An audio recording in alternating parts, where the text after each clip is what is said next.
ನಮಸ್ಕಾರ ವೀಕ್ಷಕರೇ, ನಾನು ನಿಮ್ಮ ಹೋಸ್ಟ್ ಮುನ್ನಾ ಮೊಮಿನ್. ಹೇಗಿದ್ದೀರಾ ನೀವು ವೀಕ್ಷಕರೇ? ಇವತ್ತಿನ ವಿಡಿಯೋನಲ್ಲಿ ಕರ್ನಾಟಕ ಫಾರೆಸ್ಟ್ ವಾಚರ್ ಹುದ್ದೆಗಳಿಗೆ ಅರ್ಜಿಗಳನ್ನು ಹೇಗೆ ಸಲ್ಲಿಸಬೇಕು, ಅರ್ಜಿ ಸಲ್ಲಿಸುವಾಗ ಯಾವೆಲ್ಲ ತಪ್ಪುಗಳನ್ನು ನೀವು ಮಾಡ್ತೀರಿ, ಅದನ್ನು ಮಾಡಬಾರಂದ್ರೆ ಈ ವಿಡಿಯೋನ ಕಂಪ್ಲೀಟಾಗಿ ಪೂರ್ತಿಯಾಗಿ ನೋಡಿ. ನೀವು ಅರ್ಜಿ ಸಲ್ಲಿಸಲು ನೋಡಿ ನೀವು ಈಗಲೇ ಈ ಒಂದು ವಿಡಿಯೋಗೆ ಲೈಕ್ ಮಾಡಿರಿ. ಫಸ್ಟ್ ಅಪ್ಲಿಕೇಶನ್ಗಳನ್ನು ಹೆಂಗೆ ಫಿಲಪ್ ಮಾಡೋದು ತೋರಿಸ್ತೀನಿ.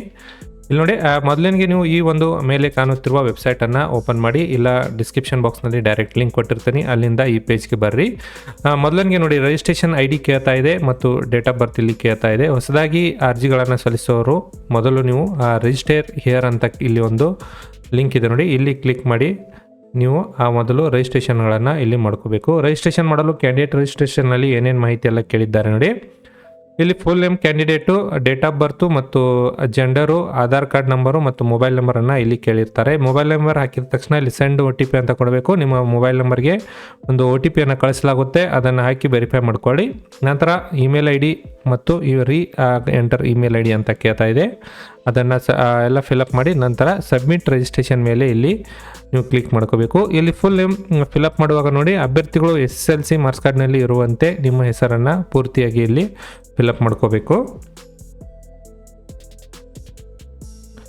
ನೋಡಿ, ಈ ಥರ ಎಲ್ಲ ಡೀಟೇಲ್ಸನ್ನು ಫಿಲಪ್ ಮಾಡಿ ಸೆಂಡ್ OTP ಅಂತ ಕೊಡಿ. ನಂತರ ಇಲ್ಲಿ ನಿಮಗೆ OTP ಕಳಿಸ್ಕೊಡ್ಲಾಗುತ್ತೆ. ಮೊಬೈಲ್ ನಂಬರ್ ಸರಿಯಾಗಿ ಹಾಕಿ OTP 6 ಅಂಕೆಯ ಒಂದು OTP ನಿಮಗೆ ಇಲ್ಲಿ ಕಳಿಸಿರ್ತಾರೆ ಮೊಬೈಲ್ಗೆ, ಅದನ್ನು ಹಾಕಿ ಇಲ್ಲಿ ವೆರಿಫೈ ಅಂತ ಕೊಡಿ.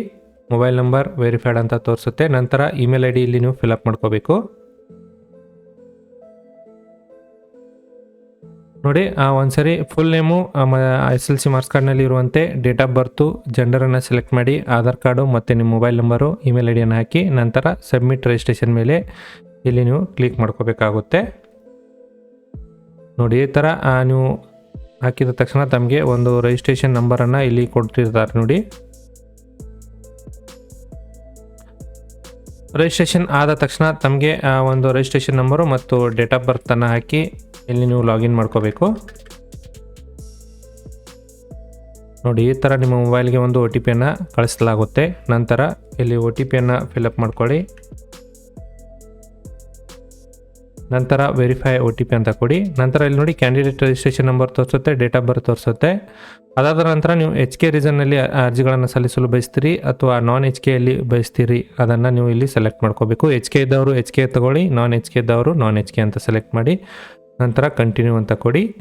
ನಂತರ ಇಲ್ಲಿ ಸರ್ಕಲನ್ನು ಚೂಸ್ ಮಾಡಲು ಕೊಡ್ತಾ ಇದೆ. ನೀವು ಸರ್ಕಲ್ ವೈಸು ವೇಕೆನ್ಸೀಸ್ಗಳು PDF ಬಿಟ್ಟಿರ್ತಾರೆ ಆಲ್ರೆಡಿ, ಅದನ್ನು ನೋಡಿಕೊಂಡು ಯಾವ ಸರ್ಕಲಲ್ಲಿ ಹೆಚ್ಚಿಗೆ ಪೋಸ್ಟ್ ಇವೆ ನಿಮಗೆ ಅನುಕೂಲವಾಗುವಂತೆ ನೀವು ಇಲ್ಲಿ ಸರ್ಕಲನ್ನು ಸೆಲೆಕ್ಟ್ ಮಾಡಿ. ನೋಡಿ, ಇಲ್ಲಿ ಸರ್ಕಲ್ ಸೆಲೆಕ್ಟ್ ಆದ ತಕ್ಷಣ ತಮಗೆ PDF ಕೂಡ ಈ ಥರ ಡೌನ್ಲೋಡ್ ಮಾಡಲು ಕೊಡುತ್ತೆ. ಆ ಸರ್ಕಲ್ ವೈಸಲ್ಲಿ ತಮಗೆ ಹುದ್ದೆಗಳು ನೋಡಿ, ಯಾವೆಲ್ಲ ಹುದ್ದೆಗಳಿಗೆ ಎಷ್ಟೆಷ್ಟು ಹುದ್ದೆಗಳನ್ನು ಇದ್ದಾವೆ ಎಂಬುದರ ಬಗ್ಗೆ ಮಾಹಿತಿ ಕೂಡ ಇಲ್ಲಿ ಲಭ್ಯವಿದೆ.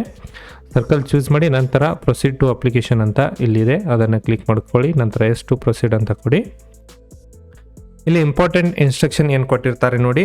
ಮೊದಲಿನಿಗೆ ಇಲ್ಲಿ ನೋಡಿ, after signing no modification are allowed ಅಂತ ಕೊಟ್ಟಿರ್ತಾರೆ. ಅರ್ಜಿಗಳನ್ನು ಸೈನ್ ಆದ ತಕ್ಷಣ ಯಾವುದೇ ತರಹದ ತಮಗೆ ಚೇಂಜಸ್ ಮಾಡಲು ಅವಕಾಶವಿರುವುದಿಲ್ಲ. ನೀವು verify all details before making payment ಅಂತ ಕೊಟ್ಟಿರ್ತಾರೆ. ಪೇಮೆಂಟ್ ಮಾಡೋಕ್ಕಿಂತ ಮುಂಚೆ ನಿಮ್ಮ ಎಲ್ಲ ಅಪ್ಲಿಕೇಶನ್ ಒಂದ್ಸರಿ ಚೆಕ್ ಮಾಡಿಕೊಂಡು ನೀವು ಅರ್ಜಿಗಳನ್ನು ಸಲ್ಲಿಸಲು ಇಲ್ಲಿ ಇನ್ಸ್ಟ್ರಕ್ಷನನ್ನು ಕೊಟ್ಟಿರ್ತಾರೆ. ಇಲ್ಲಿ ನೋಡಿ, ಫಸ್ಟ್ಗೆ ಅರ್ಜಿ ಸಲ್ಲಿಸಲು ಫಿಲ್ ದಿ ಅಪ್ಲಿಕೇಶನ್ ಅಂತ ಇಲ್ಲಿ ನೀವು ಸೆಲೆಕ್ಟ್ ಮಾಡ್ಕೋಬೇಕು.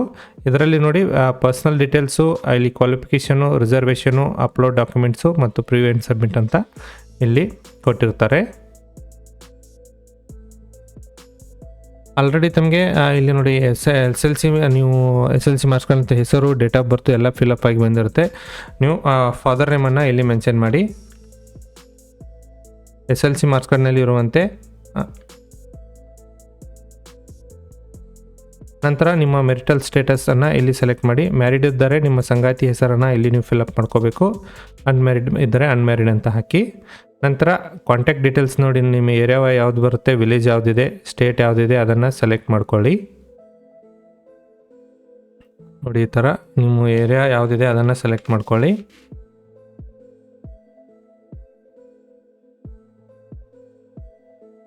ನಂತರ ಪರ್ಮನೆಂಟ್ ಅಡ್ರೆಸ್ ಸೇಮ್ ಆ್ಯಸ್ ಅವ ಅಂತ ಇದೆ. Permanent address current address same ಇದ್ರೆ ಇಲ್ಲಿ ಎಸ್ ಅಂತ ಕೊಡಿ, ಇಲ್ಲವಾಗಿದ್ದಲ್ಲಿ ನೋ ಒಂದು ಇಲ್ಲಿ ಕೆಳಗಡೆ ನೀವು ಪರ್ಮನೆಂಟ್ ಅಡ್ರೆಸ್ ಕೂಡ ಇಲ್ಲಿ ಫಿಲ್ಅಪ್ ಮಾಡ್ಕೋಬಹುದು. ನಂತರ ಇಲ್ಲಿ ನ್ಯಾಷನಾಲಿಟಿ ಕೇಳ್ತಾ ಇದೆ, ಇಂಡಿಯನ್ ಅಂತ ತಗೊಳ್ಳಿ. ನಂತರ ಇಲ್ಲಿ ಅಪ್ಲೋಡ್ ಪಾಸ್ಪೋರ್ಟ್ ಸೈಜ್ ಫೋಟೋ ಅಂತ ಕೇಳ್ತಿದೆ ನೋಡಿ, 100 KB ಒಳಗಡೆ ಇರಬೇಕು. JPG ಫಾರ್ಮೆಟ್ನಲ್ಲಿ ನೀವು ಫೋಟೋನ ಇಲ್ಲಿ ಅಪ್ಲೋಡ್ ಮಾಡಬೇಕಾಗುತ್ತೆ. ಚೂಸ್ ಫೈಲ್ ಅಂತ ಕೊಡಿ, ನಿಮ್ಮ ಫೋಟೋನ ಸೆಲೆಕ್ಟ್ ಮಾಡಿ ಈ ಥರ ಫೋಟೋನ ಅಪ್ಲೋಡ್ ಮಾಡಿ. ನಂತರ ಕ್ಯಾಂಡಿಡೇಟ್ ಸಿಗ್ನೇಚರ್ ಕೇಳ್ತಾ ಇದೆ, ಅದು ಕ್ಯಾಂಡಿಡೇಟ್ ಸಿಗ್ನೇಚರನ್ನು ಇಲ್ಲಿ ಅಪ್ಲೋಡ್ ಮಾಡಿಕೊಂಡು ನಂತರ ಸೇವ್ ಆ್ಯಂಡ್ ನೆಕ್ಸ್ಟ್ ಅಂತ ಕೊಡಿ. ಈಗ ಪರ್ಸನಲ್ ಡೀಟೇಲ್ಸ್ ನೋಡಿ ಇಲ್ಲಿ ಡೀಟೇಲ್ಸ್ ಸೇವ್ ಸಕ್ಸಸ್ಫುಲಿ ಅಂತ ತೋರಿಸುತ್ತೆ ಮೆಸೇಜು. ನಂತರ SLC ಮಾರ್ಕ್ಸನ್ನು ಕೇಳ್ತಾ ಇದೆ, ಇಲ್ಲಿ ನೀವು SLC ಯಾವ್ದು ಇರುತ್ತೆ ನೋಡಿ ಕ್ವಾಲಿಫಿಕೇಷನನ್ನು ಸೆಲೆಕ್ಟ್ ಮಾಡ್ಕೋಬೇಕು. CBSE ಇದ್ದವರು CBSE ಸೆಲೆಕ್ಟ್ ಮಾಡ್ಕೊಳ್ಳಿ. ಅದರ್ ಸ್ಟೇಟ್ ಬೋರ್ಡಿನವರು ಅದರ್ ಸ್ಟೇಟ್ ಬೋರ್ಡ್ ಅಂತ ಸೆಲೆಕ್ಟ್ ಮಾಡಿ. ಸ್ಟೇಟ್ ಬೋರ್ಡ್ ಇದ್ದವರು SLC ಅಂತ ನೀವು ಇಲ್ಲಿ ಸೆಲೆಕ್ಟ್ ಮಾಡ್ಕೋಬೇಕು. ನಂತರ ಇಲ್ಲಿ ಡೇಟ್ ಆಫ್ ಪಾಸಿಂಗ್ ಯಾವುದಿದೆ ನೋಡಿ ಅದನ್ನು ನೀವು ಇಲ್ಲಿ ಮಾರ್ಕ್ಸ್ ಕಾರ್ಡ್ನಲ್ಲಿರುವಂತೆ ನೀವು ಫಿಲ್ಅಪ್ ಮಾಡ್ಕೊಳ್ಳಿ.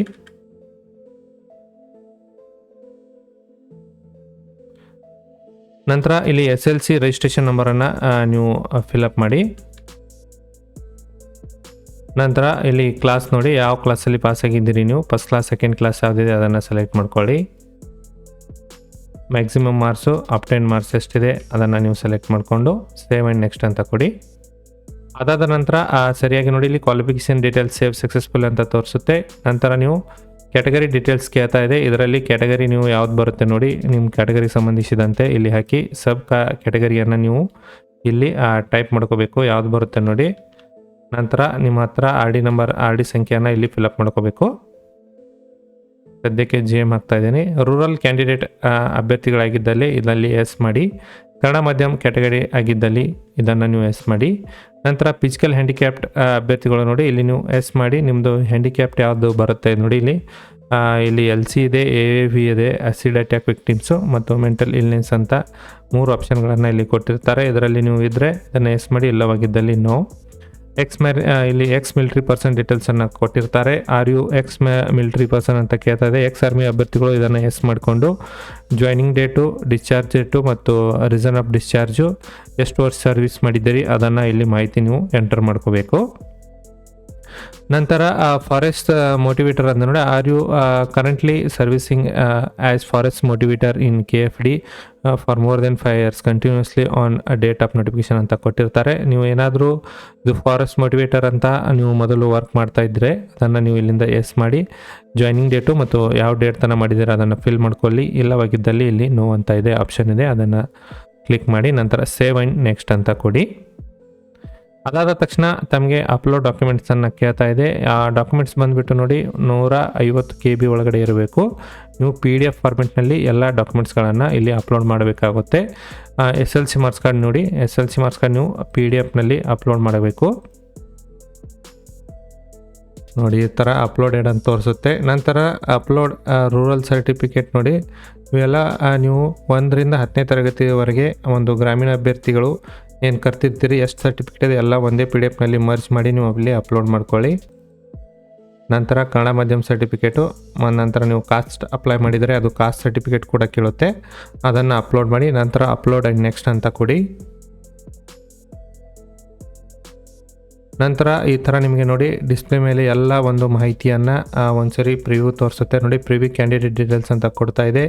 Personal details, contact details, qualification ಎಲ್ಲ ಒಂದೊಂದು ಸಾರಿ ಸರಿಯಾಗಿ ನೋಡಿಕೊಂಡು ನಂತರ E-sign ಆ್ಯಂಡ್ ಸಬ್ಮಿಟ್ ಅಂತ ಕೊಡ್ತಾ ಇದೆ. ಎಸ್ ಪ್ರೊಸೀಡ್ ಟು E-sign ಅಂತ ಕೊಡಿ.